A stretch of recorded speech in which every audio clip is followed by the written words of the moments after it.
काही गोष्टी शिकलोय आतापर्यंत. ठीक आहे, आपल्याला काय करायचं, स्टॉक अनालायसिस करायचंय. त्यासाठी आपण ट्रेडिंग व्ह्यू शिकलेलो आहे. ठीक आहे, तर आपण स्क्रीन बघतो की हे आपली ट्रेडिंग व्ह्यूची आपल्याला अशी स्क्रीन दिसणार आहे.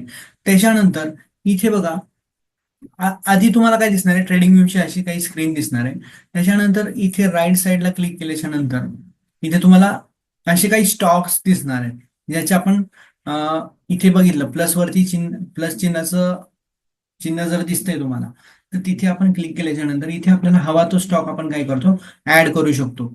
बरोबर. जेव्हा आपल्याला समजतं की बघा, पहिली गोष्ट म्हणजे स्टॉक मार्केट म्हणजे काय, तर पहिली गोष्ट म्हणजे याच्यामध्ये अनालायसिस करून तुम्हाला एक अशी गोष्ट शोधायची आहे जी तुम्हाला पैसे कमवून देणार आहे. एक असा स्टॉक, असा शेअर, अशी कंपनी शोधायची आहे जी तुम्हाला पैसे कमवून देणार आहे. ठीक आहे, तर पहिली गोष्ट आपण बघूया इक्विटी. इक्विटी म्हणजे काय, की एखादा शेअर आपल्याला घ्यायचा आहे. आपण शेअर कशासाठी घेणार आहोत, तर आपण प्रॉफिट करण्यासाठी घेणार आहोत. बरोबर. मग तुमचा प्रॉफिट कधी होणार आहे, प्रॉफिट कधी होणार आहे, जेव्हा तुम्ही एखादी गोष्ट घ्याल आणि त्याचा जेव्हा भाव वाढणार आहे, त्याचा जेव्हा भाव वाढणार आहे, तेव्हा तुम्ही काय करणार आहात, तर पैसे कमवणार आहात. बरोबर.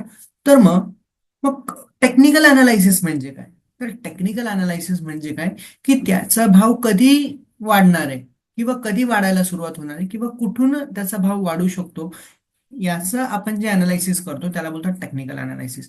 आणि त्या टेक्निकल अनालायसिस मध्ये काय होतं, की आपण कॅन्डलच्या बेसिसवरती आपण काय करतो, आपण बघतो की याचा भाव इथून वाढणार आहे. आपण बऱ्याचशा कॅन्डल्स बघितल्या. बरोबर. त्या कॅन्डल्स आपल्याला सांगतात की आता इथून बाईंग येऊ शकते किंवा इथून आता सेलिंग होऊ शकते. त्याच्यामध्ये सपोर्ट, रेजिस्टन्स या गोष्टी पण आहेत. ठीक आहे, त्या आपण पुढे बघूयात.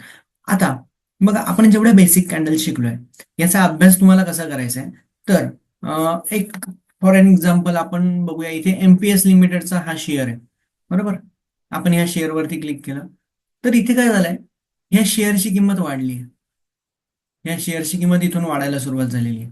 बरोबर. इथे बघा टाइम फ्रेम आहे. इथे तुम्हाला टाइम फ्रेम दिसतात. इथे इथे मी जे स्टार केलेत ना, ते इम्पॉर्टंट टाइम फ्रेम्स आहेत. टाइम फ्रेम म्हणजे काय, तर टाइम फ्रेम म्हणजे वेळ. एका महिन्यात तो शेअर किती वाढलाय, 5 मिनिटात त्याच्यामध्ये काय मुवमेंट होते, 5 दिवसात काय मुवमेंट होते, एका दिवसात काय मुवमेंट होते, विकली एका आठवड्यामध्ये त्याची काय मुवमेंट झालेली आहे, त्याला आपण काय बोलतो, time frame. Multiple time frame म्हणजे काय, की वेगवेगळे टाइम फ्रेम आपण बघू शकतो. मला समजा 5 मिनिटाच्या बेसिसवरती ट्रेड घ्यायचा आहे, तर मी 5 मिनिटाचा टाइम फ्रेम बघेल. मला जर मोठ्या टाइम फ्रेमचा अनालायसिस करायचं, तर मी मोठा टाइम फ्रेम बघेल. ठीक आहे. तर बेसिकली आपण जेव्हा इक्विटी ट्रेड्स करतो, तेव्हा आपल्याला कुठला टाइम फ्रेम फेवरेबल असतो, तर याच्यामध्ये आपण बघतो की विकली चार्ट आपण बघणार पहिला. 1 वीक, एका आठवड्यामध्ये काय झालंय, त्याच्यानंतर 1 डे टाइम फ्रेम आपण बघणार. ठीक आहे, विकली आणि डेली. आता विकली मध्ये काय दिसतंय तुम्हाला, की बघा इथे विकली मध्ये हा चार्ट, ही एकच कॅन्डल आहे. ही कॅन्डल एका आठवड्याची आहे. एका आठवड्यामध्ये हा शेअर वाढलाय, पण एका आठवड्यामध्ये 7 दिवस आहेत. मग त्या 7 दिवसामध्ये तो कसा वाढलाय, तर बघा, आजच्या दिवसामध्ये फ्रायडे 24 जानेवारीला तो हा शेअर 2100 वरून 2400 रुपयापर्यंत गेलाय. बरोबर. 2100 वरून 2500 म्हणजे ऑलमोस्ट 400 रुपयाने वाढलाय. पण मागचे काही दिवस तो एकाच लेवलला होता. बरोबर. मग इथूनच तो शेअर का पळाला, तर इथे सपोर्ट होता. इथे सपोर्ट सपोर्ट रेजिस्टन्स तर तुम्ही शिकलेलंच आहात. ठीक आहे, सपोर्ट सपोर्ट घेऊन मार्केट वरती गेलेलं आहे. दुसरं अनालायसिस जर तुम्ही बघितलं, तर इथे ऍज पर ज्या गोष्टी आपण शिकलोय, हॅमर हॅमर कॅन्डल बनल्याच्या नंतर हा शेअर 1800 वरून 2400 रुपयाला गेलेला आहे. मग आपलं काम काय, स्टॉक मार्केटमध्ये रोज 1 तास बसणं, ऍटलिस्ट रोज 1 तास बसणं, असे शेअर्स फाइंड आउट करणं. खूप कंपन्या आहेत असे शेअर्स फाइंड आउट करणं ज्याच्यामध्ये काहीतरी बनलेलं आहे, काहीतरी फॉर्म झालेलं आहे. जसं की बघा, इथे हॅमर कॅन्डल फॉर्म झाली हे आपल्याला कळलं. त्याच्या दुसऱ्या दिवशी जर आपण हा ट्रेड 1800 रुपयाला घेतला असता, तर एक, दोन, आता आपण डेली टाइम फ्रेम बघतोय ना, डेली टाइम फ्रेम बघतोय. एक म्हणजे 14 जानेवारी पासून ते 24 जानेवारी, एक, दोन, तीन, चार, पाच, सहा, सात, आठ, नऊ, 9 दिवसामध्ये हा शेअर किती रुपयाला गेलेला आहे, 2400 रुपयाला गेलेला आहे. ठीक आहे, आता हा किती रुपयाने वाढलाय, बघा हे तुम्हाला सगळं हे जे आहे ना, हे सगळं तुम्ही जेव्हा प्रॅक्टिस करणार तेव्हा तुम्हाला समजणार आहे. आणि तुम्ही जेव्हा मला प्रश्न विचारणार आहात, जेव्हा तुम्ही मला प्रश्न विचाराल की हे कसं आहे, हे काय, तर मला आणखी मजा येणार आहे. मला मजा केव्हा येणार आहे शिकवायला, जेव्हा तुम्ही मला स्वतःहून प्रश्न विचारणार. आणि तुम्हाला प्रश्न केव्हा पडणार आहे, जेव्हा तुम्ही त्याचा अभ्यास करणार आहे. ठीक आहे. बघा इथे किती पर्सेंटेजने वाढलाय, इथे आपण मेजरचं स्केल आहे. मेजर म्हणजे काय, आपण मापतोय की किती पर्सेंटेज वाढलाय. तर आपण इथे बघा हॅमर कॅन्डल बनली. त्या हॅमर कॅन्डलच्या समजा आपण इथे एंट्री घेतली असती, तर 10 दिवसामध्ये 10 दिवसामध्ये तुम्हाला अराउंड 30% रिटर्न्स मिळाले असते. अराउंड 30% रिटर्न्स मिळाले असते. साधं आहे ना. कोणी मला माझ्याकडनं 1 लाख रुपये घेत आहे आणि ते मला म्हणतं की मी तुला महिन्याला 8% देईल किंवा मी वर्षाला तुला 20% देईल. पण जर तुम्ही काही दिवसांमध्ये 20-30% कमवता, तर याच्यामध्ये फक्त महत्वाची गोष्ट काय, की तुम्हाला सगळ्यात पहिल्यांदा इक्विटी अनालायसिस खूप परफेक्टली करायचंय. माझी सगळ्यात महत्वाची जी मिस्टेक झाली ती म्हणजे काय, की मी डायरेक्टली ऑप्शन ट्रेडिंग करायला गेलो. डायरेक्टली 5 मिनिटाच्या टाइम फ्रेमवरती अनालायसिस करायला गेलो. तर बघा 5 मिनिटाच्या टाइम फ्रेमवरती तितकीच जास्त व्हॉलॅटिलिटी असणार आहे. त्याच्यामुळे तुमचे डिसिजन चुकू शकतात. पण इथे जेव्हा तुम्ही मोठ्या टाइम फ्रेमवरती अनालायसिस कराल, तर ऑब्व्हियसली तुम्ही खूप छान इक्विटीमध्ये काम करू शकाल. आणि तुम्हाला कमीत कमी 1 वर्ष इक्विटी अनालायसिसच करायचं आहे. मी ज्या मिस्टेक केल्या त्या तुम्ही करू नका. इक्विटी अनालायसिस म्हणजे प्रत्येक शेअर बघणं, प्रत्येक शेअरमध्ये कोणती कॅन्डल बनते हे बघणं, कोणता शेअर वाढू शकतो, कोणता शेअर पडू शकतो हे बघणं. सो आय होप की तुम्हाला असे बरेचशा कॅन्डल्स इथे दिसणार आहे. बघा इथून हा शेअर किती 30%ने वाढला, म्हणजे एका आठवड्यामध्ये, 7 दिवसांमध्ये, 14 जानेवारी ते 24 जानेवारी, या 10 दिवसांमध्ये तुम्ही अराउंड 30% कमवलेले. 30% म्हणजे जर तुम्ही 1 लाख रुपये इन्व्हेस्टमेंट केली असती तर 30,000 रुपये तुम्ही कमवले असते. जर तुम्ही 10,000 रुपये इन्व्हेस्टमेंट केली असती तर तुम्ही किती रुपये कमवले असते, तर 3,000 रुपये तुम्ही कमवले असते. सो विचार करा की स्टॉक मार्केटमध्ये पैसा आहे. स्टॉक मार्केट गॅम्बलिंग नाहीये, स्टॉक मार्केट हा अभ्यासाचा विषय आहे. ठीक आहे. दुसरी गोष्ट तुम्ही बघा की याच्यामध्ये छोटे छोटे पॅटर्न्स बनतायत, छोट्या छोट्या गोष्टी बनतायत. आता दुसरा आपण एक बघूया की नौकार. ठीक आहे. हा तर रिसेंटलीच ओपन झालेला आहे. हा शेअरच मुळात 17 जानेवारीला आलेला आहे. दुसरा आपण एखादा बघूया. एक सेकंड. कुठलाही कुठलाही तुम्ही बघा, तुम्हाला शेअर्स अनालायसिस करायचे, डिक्सॉन टेक्नॉलॉजीज बघूया आपण. डिक्सॉन टेक्नॉलॉजीज बघा, हे हे शोधणंच खूप इम्पॉर्टंट आहे की कुठले कुठले शेअर्स आहेत. तुम्हाला स्टार्टिंगला काही मिळणार नाही. काही मिळणार नाही इन द सेन्स पैशाच्या बाबतीत म्हणत नाहीये मी. तुम्हाला खूप रिसर्च करायचा आहे, खूप कंपन्या शोधायच्यात, कारण तुम्ही इन्व्हेस्टर आहात. मग कुणाला कुणाला बघाय, कुठले कुठले शेअर्स वाढणार आहे हे तुम्हाला बघण्यासाठी तुम्हाला फिरावं लागेल. जेव्हा आपल्याला एखादी गोष्ट घ्यायची असते तेव्हा आपण काय करतो, मार्केटमध्ये खूप सारं फिरतो, तेव्हा जाऊन आपल्याला कुठेतरी एक चांगली गोष्ट मनासारखी भेटते. सो टेक्निकल अनालायसिस मध्ये तुम्हाला काय करायचंय, किंवा चांगल्यातले चांगले पैसे कमवण्यासाठी तुम्हाला काय करायचंय, तर तुम्हालाही फिरायचंय. तुम्हालाही खूप साऱ्या गोष्टी बघायच्या की कुठला शेअर वाढू शकतो, काय होऊ शकतं, कुठला चांगला शेअर आहे, तो मला का घ्यायचा आहे, कधी घ्यायचा आहे, या सगळ्या गोष्टी तुम्हाला काय करायच्या, बघायच्या. बघा डिक्सॉन टेक्नॉलॉजीचा शेअर आहे. गेला तुम्ही डिक्सॉन वरती क्लिक केला, तुम्ही इथे ऍड केल्याच्या नंतर हा शेअर तुमच्या वॉच लिस्ट मध्ये ऍड झालाय. वॉच लिस्ट म्हणजे काय, मला हे बघायचंय, मला हा शेअर बघायचा आहे वॉच लिस्टला. बघा डिक्सॉन टेक्नॉलॉजीज मध्ये काय झालंय, डेली टाइम फ्रेम वरती काय झालंय, हा शेअर खाली पडत होता. बरोबर. इथे काय झालंय, फॉर्मेशन झालं काहीतरी. इथे तुम्ही बघितलं तर डाऊन ट्रेंड चालू झालेला आहे. ठीक आहे. इथे जो होता ते अप ट्रेंड होतं. मी तुम्हाला शिकवताना ही गोष्ट सांगितलेली की मार्केट वरती जाताना कधीच, एक सेकंड हा. बघा मी तुम्हाला जे काही शिकवलं त्याच्यामध्ये मी तुम्हाला सांगितलं होतं की मार्केट कधीही वरती जाताना डायरेक्टली वरती जात नाही. मग आपल्याकडे एवढा टाइम नसतो क्लासमध्ये की मी प्रत्येक गोष्ट तुम्हाला एक्झॅक्टली दाखवेल. पण त्याच्यासाठी तुम्ही अभ्यास करणं पण इम्पॉर्टंट आहे. मी जसं सांगितलं होतं, मार्केट वरती असं जाईल, असं जाईल, सपोर्ट रेजिस्टन्स घेत घेत मार्केट वरती जातं. ठीक आहे. बघा मार्केट तसं बघायला गेलं तर कंटिन्युअसली अप ट्रेंडच आहे. हा होता तुमचा अप ट्रेंड. हा काय होता? हा अप ट्रेंड होता. आता तसं बघायला गेलं तर इथून काय चालू झालंय? इथून आता डाऊन ट्रेंड सुरू झालेला आहे. इथून काय झालेलं आहे? डाऊन ट्रेंड चालू झालेला आहे. म्हणजे काय? की आता इथून शेअर जास्त वाढू शकत नाही. इथून आता तो खाली पण येऊ शकतो. पण जेव्हा जेव्हा तो शेअर वरती जात होता तेव्हा तुम्ही बघा, तुम्ही जर कॅन्डलचा अभ्यास परफेक्ट करत असाल तर इथे डाऊन ट्रेंड होता, हॅमर कॅन्डल बनली, आता काय मार्केट वरतीच जाणार आहे. हा शेअर बघा, 19 एप्रिल 2024 रोज अप अँड डाऊन होणार आहे मार्केटमध्ये, रोज अप अँड डाऊन होणार आहे. आणि ह्याच अप अँड डाऊन्स मध्ये आपल्याला पैसे कमवायचे आहेत. मग इथे काय झालंय? कुठली कॅन्डल फॉर्म झालेली आहे? तर इथे ऑलमोस्ट हॅमर कॅन्डल आहे. हॅमर कॅन्डल नाही बोलता येणार, पण हा डाऊन ट्रेंड आहे आणि इथे मला काही इंडिकेशन्सच नाही मिळत आहे की बाय करावं की सेल करावं. मग मी काय करेल अशा वेळेस? हा शेअर सोडून देईल ना. मार्केट आहे, आपल्याला शोधायचं आहे. ठीक आहे, याच्यामध्ये मला नाही काय दिसत आहे, मी दुसरा बघेल. मी काय करेन? मी दुसरा काहीतरी कुठला तरी शेअर बघेन. एक सेकंड.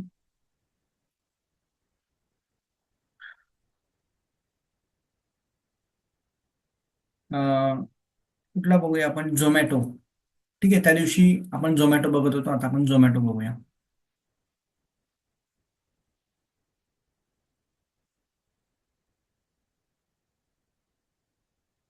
झोमॅटो लिमिटेड ऍड केल्याच्या नंतर वॉच लिस्टला आलाय. वॉच लिस्टला आलाय म्हणजे काय? मला तो बघायचा आहे. ठीक आहे. तर बघा, झोमॅटोमध्ये काय होतं? इथे अप ट्रेंड होता. बघा, डेली टाइम फ्रेम बघतोय आपण, डेली टाइम फ्रेम बघतोय. डेली टाइम फ्रेमच्या बेसिसवरती इथे हॅमर कॅन्डल बनला होता.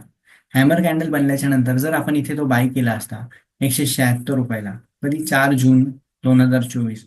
त्याच्यानंतर हा कंटिन्युअसली अप ट्रेंडच होता. कित्येक दिवस तो अप ट्रेंड होता. म्हणजे काय?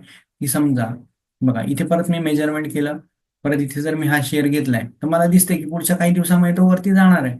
तर कितीपर्यंत गेलाय तो? तर परत हा ऑलमोस्ट 68% वरती गेलेला आहे. 68% म्हणजे विचार करा की माणसं जी बँकेत पैसे ठेवतात आणि जो माणूस स्टॉक मार्केटमध्ये पैसा कमवतो, तो कशा प्रकारे पैसा कमवत असेल. ठीक आहे.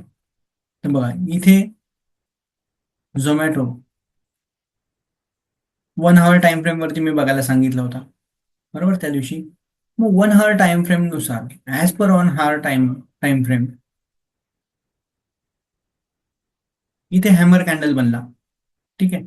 आपण त्या दिवशी इथे हॅमर कॅन्डल बनली किंवा आपण याला ड्रॅगन फ्लाय डोजी बोलू शकतो.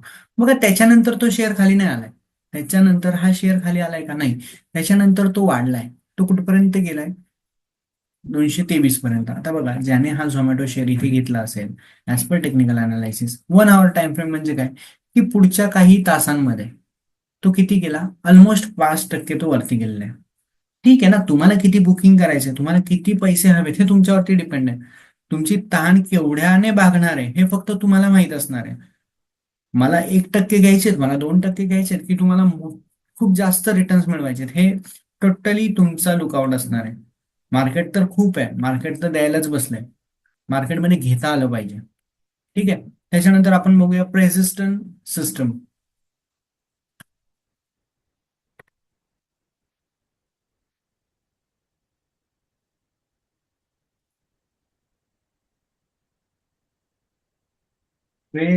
Resistant system limited. काही शेअर तुम्हाला असे पण भेटणार आहे, अरे कसली कंपनी माहित पण नाही, मी तर कधी नाव पण नाही ऐकलं. नंतर आपल्याला कळतं. मग प्रेसिस्टन्स सिस्टीम काय झाली? बुलिश एंगल्फिंग बनलाय. 1 आवर टाइम फ्रेम नुसार बुलिश एंगल्फिंग बनलाय. 5,500 वरून 6,300 रुपयापर्यंत त्याची किंमत गेलेली. म्हणजे एखादी गोष्ट जर तुम्ही 5,500 रुपयाला विकत घेतली तर ती पुढे किती रुपयाला गेलेली आहे? 6,400 पर्यंत. किती दिवसामध्ये? 1 आवर. 1 आवर टाइम फ्रेम आपण यूज करतोय म्हणून तुम्हाला प्रत्येक बनणारी कॅन्डल ही 1 आवर मध्ये दिसते. 1, 2, 3, 4, 5, 6, 7, 8, 9, 10, 11, 12, 13 पुढच्या 13 तासांमध्ये तुम्हाला हे रिटर्न्स मिळालेले आहेत. ठीक आहे. आता याचं आपण मेजरमेंट घेऊया. बुलिश एंगल्फिंग पॅटर्न तुम्हाला बनताना दिसला. इथे तुम्ही ऍज पर कॅन्डल इथे एंट्री घेतली आणि हा शेअर तुमचा इथपर्यंत वाढलेला आहे. 16% रिटर्न्स तुमचे बनलेले आहेत इथपर्यंत. ठीक आहे, कोणी 16% बुक करेल, कोणी इथे ज्याला 12%, एखादा म्हणेल की मला पर शेअर 10% जरी मिळाले तरी खूप झाले. 10% म्हणजे 1 लाखावरती 10,000 रुपये. 10,000 रुपयावरती तुम्हाला 1,000 रुपये. तुमचे पैसे इथे कुठे जाणार नाहीयेत, पण तुमचं अनालायसिस एवढं परफेक्ट होणार आहे की हा, तुम्हाला सगळ्या गोष्टी आता समजत आहेत. डेली टाइम फ्रेम वरती बघा, तर डेली टाइम फ्रेम वरती काय झालंय, एका दिवसामध्ये हा शेअर 5,700 वरून 6,300 वरती गेलेला आहे. म्हणजे समजा तुम्ही 22 जानेवारीला हा शेअर घेतला असता, इथे स्टार बनलाय, इथे कुठला मॉर्निंग स्टार बनलाय. मॉर्निंग स्टारच्या बेसिसवरती तुम्ही जर इथे एंट्री घेतली असती तर 5,700चा एक समजा शेअर घेतला असता, म्हणजे 5,000 रुपयाची जर तुम्ही इन्व्हेस्टमेंट केली असती, तर तो किती रुपयाला गेलाय, 5,700 वरून तो 6,700. म्हणजे तुम्हाला किती टक्के रिटर्न्स मिळाले इथे, 10% पकडूया आपण, एक मॅक्झिमम 10% पकडूया. मग 5,700 वरती तुम्हाला 10% जेव्हा मिळतात तेव्हा किती होणार आहे त्याचे. मग 5,000 रुपयाची इन्व्हेस्टमेंट, ठीक आहे, 5,700 रुपयाची तुमची इन्व्हेस्टमेंट इंटू 10% तुम्हाला मिळत आहे. किती पर्सेंटेज मध्ये आपण कॅल्क्युलेट करतोय, तर 570 रुपये तुम्हाला मिळाले. किती दिवसामध्ये, 1 ते 2 दिवसामध्ये. लोक लाखोने इन्व्हेस्टमेंट करतात. येते लक्षात बघा, इथे पण कुठला हॅमर कॅन्डल बनली आहे, त्याच्यानंतर मार्केट वरती आहे. सो कुठे कुठे हॅमर कॅन्डल बनत कुठे काय मार्केटमध्ये फॉर्मेशन होत आहे. बरोबर, मार्केट इथूनच रिव्हर्स काय गेलं तर इथे काहीतरी होतं ना, इथे सपोर्ट होता, सपोर्ट घेऊन मार्केट काय झालंय, वरती गेलं नाही. मार्केट वरती गेलं परत इथेच का खाली आलं, तर बघा इथे पण काहीतरी होतं ना, इथून मार्केट रिव्हर्स फिरलं होतं. म्हणून इथे एक लाईन ड्रॉ करा. समजा तुम्ही इथे एक लाईन ड्रॉ करताय, हॉरिझॉन्टल लाईन ड्रॉ केली इथे. बरोबर, इथून मार्केट रिव्हर्स गेलं. मग इथून रिव्हर्स जाताना मार्केटने काय फॉर्म केलं होतं, विकली अनालिसिस बघा. वेगवेगळ्या टाइम फ्रेम वरती जाऊन बघा तुम्ही की काय होणार आहे, काय होतंय, काय घडतंय. या सगळ्या गोष्टी तुम्हाला काय करायच्या, वेगवेगळ्या टाइम फ्रेम वरती अनालिसिस करायच्या. बघा, विकली वरती बघितलं तर विकली टाइम फ्रेम वरती काय झालंय, मग आला बरोबर, इथून रेजिस्टन्स होता, मार्केट इथून वरती जायला जात नव्हतं, म्हणून तिथून खाली आलं. खाली आल्याच्या नंतर इथपर्यंतच का आलं, तर इथे काहीतरी रेजिस्टन्स होता. मग इथे एक सपोर्ट बनला. सपोर्ट कसा, आधी मार्केट इथून वरती जात नव्हता, आता इथून त्याने ब्रेक केलं तर इथपर्यंत गेलं. मग खाली येताना कुठपर्यंत येईल, इथपर्यंत, जिथे आधी आलं होतं, जिथे आधी तोडत नव्हतं मार्केट ती लेवल, आता ती लेवल तोडली मार्केटने. मग येताना तिथे हा सपोर्ट बनला, आणि हा सपोर्ट परत हा रेजिस्टन्स मार्केट ब्रेक करत नव्हतं, शेवटी केलं फायनली. हे ब्रेक केलं तर मार्केट तिथून वरती गेलेलं. अशा प्रकारे तुम्हाला सगळ्या गोष्टी हळूहळू हळूहळू अभ्यास करायच्या. कॅन्डल्स बघायच्यात, कुठे काय कॅन्डल बनते ते तुम्हाला बघायचं आहे. त्याच्यानंतर आपण जाऊन ऑप्शन ट्रेडिंग मध्ये जाणार आहोत. तोवर तुम्ही आयपीओ अप्लाय करत राहा, वेगवेगळे स्टॉक्स जे आहेत ते बघत राहा. ठीक आहे. आय होप तुम्हाला इतकं समजलं असेल. So thank you so much. कसा अभ्यास करायचा हे तुम्हाला कळतंय. ग्रुपवरती ऍक्टिव्ह राहा, ग्रुपवरती वेगवेगळे शेअर्स टाकत जा, आपण सगळे मिळून अभ्यास करूया. बघा, मी नेहमी बोलत असतो की स्टॉक मार्केट हे एकट्याने करायची गोष्ट नाहीये. इथे जेवढं तुम्ही ग्रुपने काम कराल, बघा खूप सारे शेअर्स आहेत.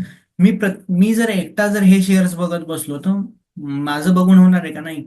पण सपोज आपल्या ग्रुपमध्ये 10 मेंबर्स आहेत, आणि 10 मेंबर्स पैकी एक मेंबर समजा रोजचे 5 ट्रेड अनालायसिस करतोय, 5 कंपन्या शोधतोय, तर एका तासामध्ये मी एकटा 5 कंपन्या अनालायसिस करू शकतो. तर त्यात जर आपण 10 लोकांनी बघितल्या, तर 10 लोक 1 तासामध्ये आपण 50 कंपन्या अनालायसिस करू शकतो. So it's a power of compounding, it's a power of unity, power of compounding effect, power of knowledge, power of group studies. So म्हणून तुम्हाला ग्रुपवरती ऍक्टिव्ह राहायचंय, आणि सगळ्या गोष्टी तुम्हाला पोस्ट करायला चालू करायचंय, ज्या की इथे तुमच्यावरती कोणी हसणार नाहीये, तुमचं काही चुकलं तर कोणी तुम्हाला बोलणार नाहीये. कारण आपण सगळेही इथे शिकण्यासाठी आलेलो आहोत, आणि स्टॉक मार्केट हा शिकण्याचा विषय आहे. जेवढं तुम्ही शिकणार आहे जेवढं तुम्ही शिकणार आहे तेवढं काय होणार आहे, आपला अभ्यास चांगला होणार आहे. So thank you so much. भेटूया नेक्स्ट लेक्चर्समध्ये. मी असेच व्हिडिओ कंटिन्यू बनवत राहील आणि तुम्हाला पाठवत राहील.